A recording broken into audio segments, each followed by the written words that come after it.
हरियाणा में लोगों को वैक्सीन लगाने के लिए हरियाणा सरकार अब बड़ा कदम उठाने जा रही है। देश में ऑक्सीजन दवाओं की कमी के बाद अब वैक्सीन की कमी की खबरों के बीच हरियाणा के स्वास्थ्य मंत्रालय ने बड़ा फैसला लिया।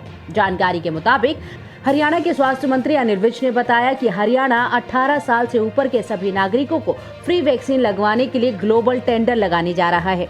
विज ने बताया कि कोरोना के खिलाफ मजबूत सुरक्षा चक्र बनाने के लिए वैक्सीनेशन बहुत जरूरी है और इसीलिए सरकार को विश्व में कहीं भी वैक्सीन मिलेगी तो सरकार जल्द से जल्द लाकर नागरिकों को लगाएगी। देखिए, कोरोना के खिलाफ जो सबसे बड़ा कवच है वो है सबकी वैक्सीनेशन,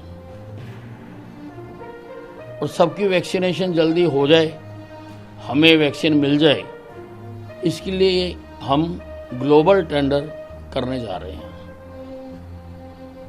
कि विश्व में कहीं से भी अगर हमें वैक्सीन मिल जाती है तो हम अपने हरियाणा के निवासियों का जल्दी से जल्दी उनका टीकाकरण कर दें, उनकी वैक्सीनेशन करवा दें, ताकि सब बेफिक्र हो जाएं और एक कवच हो जाए कि कोरोना उनको तंग नहीं करेगा। वहीं अनिल विज ने कहा कि ऑक्सीजन आवंटन को लेकर हरियाणा के साथ भेदभाव किया जा रहा है। ये मुद्दा हरियाणा के स्वास्थ्य मंत्री अनिल विज ने देश भर के स्वास्थ्य मंत्रियों की वीडियो कॉन्फ्रेंसिंग में केंद्र के सामने उठाया। विज ने कहा कि दिल्ली में 85,000 एक्टिव मरीजों पर 700 मीट्रिक टन ऑक्सीजन और हरियाणा में 1 लाख से ज्यादा एक्टिव मरीजों पर महज 258 मीट्रिक टन ऑक्सीजन दी जा रही है। कि दिल्ली में 85,000 एक्टिव मरीज हैं कोरोना के, उनको 700 मीट्रिक टन मिल रही है, और हरियाणा में 1,08,000 एक्टिव पेशेंट्स हैं और हमें 258 मिल रही है। तो ये मामला उठाया है, उम्मीद है कि हमारा कोटा और बढ़ेगा। तो अभी कितनी ज़रूरत जो है वो हरियाणा को ऑक्सीजन की है, कितनी शॉर्टेज जो है वो हरियाणा में? जो फार्मूला है उसके हिसाब से अगर हम कैलकुलेट करें और जितने हमारे पास मरीज हैं तो हमें 400 मीट्रिक टन रोजाना चाहिए। अनिल विज ने कहा कि आज की तारीख में कोरोना के जितने मरीज भर्ती हैं उनमें से 62% शहर के और 38% गाँव के हैं। हमने प्रदेश के घर घर जाकर सबका कोविड टेस्ट करने के लिए टीमें गठित की हैं। उन्होंने बताया कि प्रदेश में लॉकडाउन लगने से कोरोना वायरस संक्रमण के मामलों में लगातार गिरावट दर्ज की गई।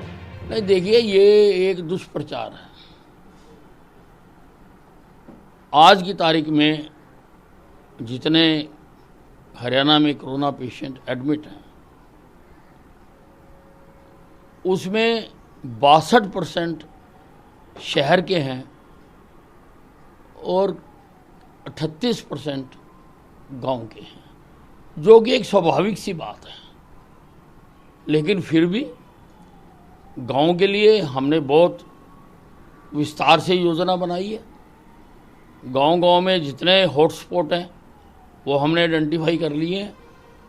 वहाँ पर हम कोविड केयर सेंटर बनाने जा रहे हैं।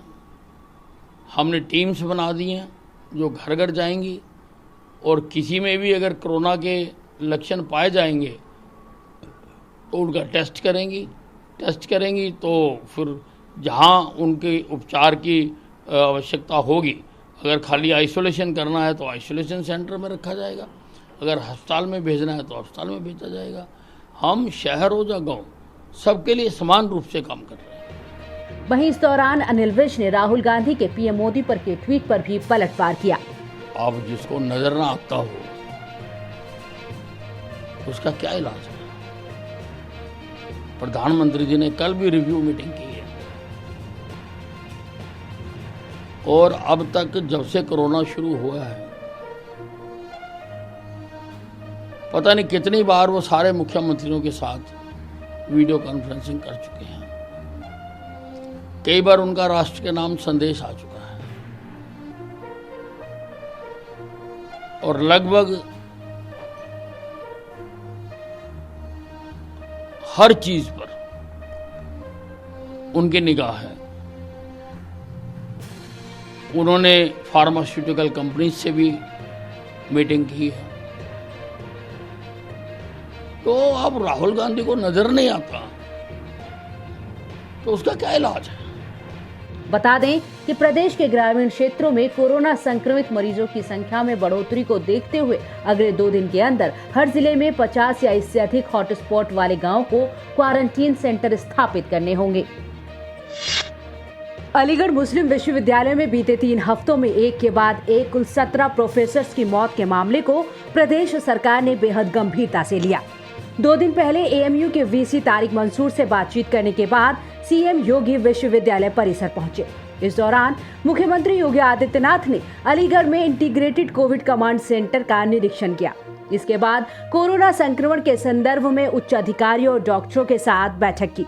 मुख्यमंत्री योगी आदित्यनाथ ने बताया कि प्रदेश में पिछले 12 दिनों के अंदर कोरोना के सक्रिय मामलों की संख्या 1 लाख से कम हुई है। उन्होंने कहा कि प्रदेश सरकार ने ट्रेस, टेस्ट एंड ट्रीट की नीति के आधार पर दूसरी लहर पर नियंत्रण स्थापित किया है। मुख्यमंत्री ने बताया कि दूर दराज के केंद्रों की आवश्यकता के लिए हम लोगों ने प्रदेश के अंदर अब तक 20,000 से ज्यादा ऑक्सीजन कंसंट्रेटर उपलब्ध कराए। टीकाकरण की जो स्थिति है, कोविड से बचाव का जो सबसे अच्छा माध्यम है वह है टीका। पहले तो बचाव हम करें, लेकिन सुरक्षा कवच के रूप में टीका हम जरूर लगाएं। और टीका के लिए अब तक प्रदेश ने 1,43,00,000 टीके लगाए हैं 45 प्लस के लोगों को, और 2,65,745 टीके लगे हैं 18 से 45 वर्ष की उम्र के लोगों को प्रदेश में अब तक लगाए हैं। और ये टीकाकरण का कार्यक्रम प्रदेश के अंदर सफलतापूर्वक आगे बढ़ रहा है।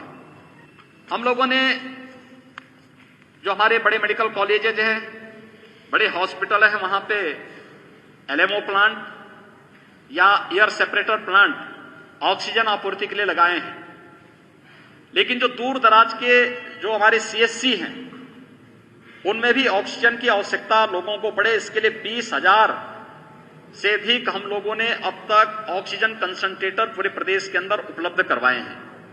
ये ऑक्सीजन कंसंट्रेटर ऑक्सीजन की आपूर्ति वहां पर आराम से 5 घंटे ऑटोमेटिक वो चलते हैं, एटमॉस्फेयर से ही वे ऑक्सीजन लेते हैं, उसके माध्यम से इसको चलाने का काम कर रहे हैं और सफलतापूर्वक ये प्रदेश के अंदर संचालित है। वहीं इससे पहले मुख्यमंत्री योगी आदित्यनाथ ने एएमयू जेएन मेडिकल कॉलेज के ऑडिटोरियम में अलीगढ़ मंडल के अधिकारियों से कोरोना वायरस के नियंत्रण को लेकर गहन मंथन किया और पूछा कोरोना की दूसरी लहर से बचाने के लिए क्या तैयारी है। बैठक के दौरान मुख्यमंत्री ने वैक्सीनेशन पर जोर दिया। उन्होंने कहा कि वैक्सीन कोरोना से बचाव का सुरक्षा चक्र है, सभी को वैक्सीनेशन में भागीदार बनना है।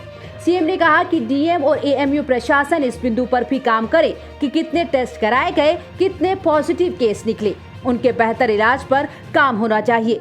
वैक्सीनेशन के साथ संक्रमण को रोकना भी प्राथमिकता है, इसके लिए वैक्सीनेशन सेंटर बढ़ाए जा सकते हैं।